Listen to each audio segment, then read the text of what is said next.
Assalomu alaykum hurmatli o'rtoqlar. Mana bugun 29-mart, ro'zamizni ham oxirgi kuni. Xayrlashamiz. Hammamizni yana ko'p ro'zalarni tutishga yetkazsin Allohim.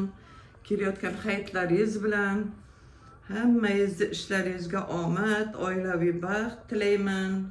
Mana ishimizni ham boshladik. Mana bir qizimizni olib kelganlar, onalari. Nima bo'ldi qizim?